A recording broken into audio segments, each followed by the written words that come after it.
ஒரு பக்கம் ஈரானோட போர் நிறுத்தம் அமைதி பேச்சுவார்த்தை அப்படின்னு அமெரிக்க அதிபர் டொனால்ட் ட்ரம்ப் சொல்லிட்டு இருந்தாலும் இன்னொரு பக்கம் மத்திய கிழக்குல புதிதாக போர் தளவாடங்களையும் குவிச்சிட்டு இருக்கிறார். மத்திய கிழக்கு பகுதியில் ஏற்கனவே யுஎஸ்எஸ் ஜெரார்ட் ஆர் ஃபோர்ட், அதே போல யுஎஸ்எஸ் ஆப்ரஹாம் லிங்கன் அப்படின்னு போர்க்கப்பல்கள்லாம் நிலைநிறுத்தப்பட்டிருக்கின்றன. இப்போ மூன்றாவதா யுஎஸ்எஸ் ஜார்ஜ் ஹெச்டபிள்யூ புஷ் விமானம் தாங்கி போர்க்கப்பல் மத்திய கிழக்கு பகுதிக்கு வந்து சேர்ந்திருக்குது. இது ஏன் அப்படிங்கிற கேள்வி எழுந்திருக்கு. இந்த கப்பலுடைய வருகையில் மிகவும் கவனிக்கப்பட வேண்டிய அம்சம் அப்படின்னு ஒன்று இருக்கு. அது என்னன்னா, அதில் பொருத்தப்பட்டிருக்கக்கூடிய புதிய லோகஸ்ட் லேசர் ஆயுத அமைப்பு. இது ட்ரோன்களை நொடி பொழுதுல அழிக்கக்கூடிய திறன் கொண்டதாக இருக்கு. ஈரானுடைய கடுமையான ஸ்வாம் தாக்குதல்களை எதிர்கொள்ளணும்னா இந்த கப்பல் ஒரு முக்கிய அரணாக இருக்கும் அப்படின்னு அமெரிக்க ராணுவம் கணிக்குது. இந்த லேசர் கருவி ஒளியினுடைய வேகத்தில் செயல்படக்கூடியதாக இருக்கிறது. அதாவது ஒரு ட்ரோன் அல்லது ஏவுகணை வர்றதை கண்டறிஞ்சு அடுத்த நொடியே லேசர் கதிர்வீச்சு அதை மேலே பாய்ச்சி அதனை விண்ணிலேயே எரித்துவிடக்கூடிய திறன் பெற்றதா வடிவமைக்கப்பட்டிருக்கு. பொதுவாக ஒரு ட்ரோனை அழிக்கணும் அப்படின்னா அமெரிக்கா பயன்படுத்தக்கூடிய ஏவுகணைகளுடைய விலை பல கோடி ரூபாயா இருக்கும். இப்போ இந்த சூழலில் தான் லோகஸ்ட் லேசர் மூலமாக ஒரு ட்ரோன் அழிக்க தேவைப்படக்கூடிய மின்சாரத்துடைய செலவுங்கிறது வெறும் $5 மட்டும்தான். பாரம்பரியமான ஏவுகணைகள் தீர்ந்துச்சுன்னா கப்பல் பாதுகாப்பு இல்லாததா மாறிடும். ஆனால் லோகஸ்ட் லேசருக்கு மின்சாரம் இருக்கிற வரைக்கும் அது தொடர்ந்து சுட்டுட்டே இருக்கும். இந்த கப்பலுடைய மேல்தளம் சுமார் 4.5 ஏக்கர் பரப்பளவு கொண்டது. அப்படின்னா எவ்வளோ பெருசாக இருக்கும் பாருங்க. கடல் மட்டத்திலிருந்து 20 மாடி கட்டடத்தினுடைய உயரத்திற்கு ஈடானதாக இருக்கும் அதனுடைய உயரம். இந்த கப்பலுடைய 2 பிரம்மாண்ட அணு உலைகள் இருக்கின்றன. அணுசக்தி மூலமாக இயங்குறதுனால மணிக்கு 55 கிலோமீட்டர் வேகத்தில் செல்ல முடியும். அதுக்கு மேலே கூட செல்ல முடியும் வேகமாக. ஒரு முறை அணு எரிபொருள் நிரப்பப்பட்டுச்சுன்னா அடுத்த 20 முதல் 25 ஆண்டுகள் வரைக்கும் எரிபொருள் நிரப்பப்படாமலேயே தொடர்ந்து இயங்கக்கூடிய சக்தி வாய்ந்தது. இந்த கப்பலில் 80க்கும் மேற்பட்ட போர் விமானங்கள், அது மட்டும் இல்லாமல் ஹெலிகாப்டர்களை நிறுத்தி வைக்க முடியும். அவ்வளவு பெரிய கப்பல். இதில் இருக்கக்கூடிய 4 ஸ்டீம் கேட்டபால்ட்ஸ் மூலமாக ஒவ்வொரு 20 வினாடிக்கும் ஒரு போர் விமானத்தை விண்ணில் ஏவ முடியும். அங்கேருந்து லான்ச் பண்ணி அவங்க டேக் ஆஃப் பண்ண முடியும். இந்த கப்பல் மற்ற கப்பல்களை தாக்குறது மட்டும் இல்லாமல் தன்னைத்தானே தற்காத்து கொள்ளக்கூடிய அதிநவீன வசதிகளையும் கொண்டிருப்பதா இருக்கு.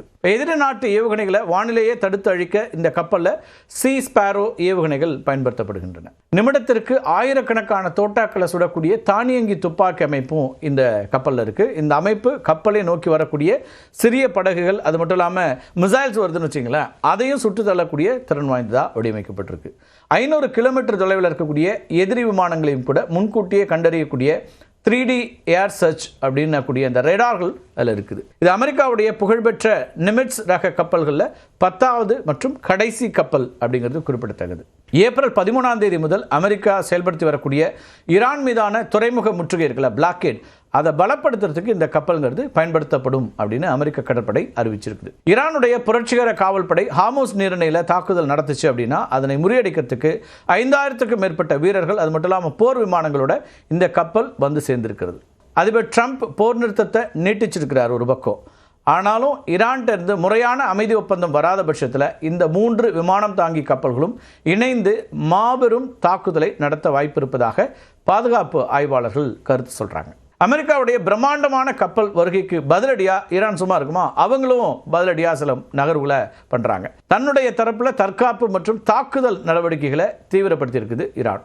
இதனோட ஒரு பகுதியா ஈரான் என்ன செய்யறாங்கன்னா, நேற்றுக்கு ஹார்முஸ் நீரிணையில் மீண்டும் புதிய வகை கண்ணி வெடிகளை பதிச்சிருக்கிறாங்க. அதனால உலகளாவிய கச்சா எண்ணெய் போக்குவரத்தில் 20% பங்கு வகிக்கக்கூடிய ஹார்முஸ் பாதை தற்போது முழுமையாக முடங்கக்கூடிய ஒரு அபாயமும் ஏற்பட்டிருக்கு. அமெரிக்காவுடைய போர்க்கப்பல்கள் வருகைக்கு பதிலடியா ஈரான் தன்னுடைய கடற்படை முற்றுகை, அது மட்டும் இல்லாமல் கப்பல் கைப்பற்றல் நடவடிக்கைகளை தீவிரப்படுத்தியிருக்கு. கடந்த 48 மணி நேரத்தில் ஹார்முஸ் நீரிணை வழியா வெளியேற முயன்ற 2 பெரிய சரக்கு கப்பல்களை ஈரானுடைய புரட்சிகர காவல்படை அதிரடியாக கைப்பற்றியிருக்கு. பனாமா கொடியோட பயணித்த MSC பிரான்சிஸ்கா அப்படிங்கிற அந்த கப்பலை அவங்க கைப்பற்றிருக்கிறாங்க.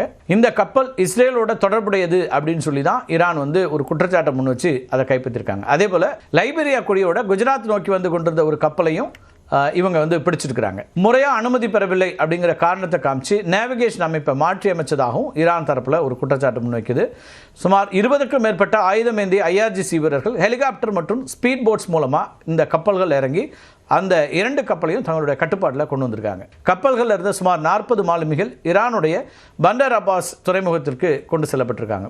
இன்னொரு கப்பலான இஃபோரியா மீது ஈரான் துப்பாக்கி சூடு நடத்திச்சு. ஆனால் அந்த கப்பல் தப்பித்து சவுதி அரேபியாவுடைய ஜெட்டா துறைமுகத்திற்கு போய் சேர்ந்துருச்சு.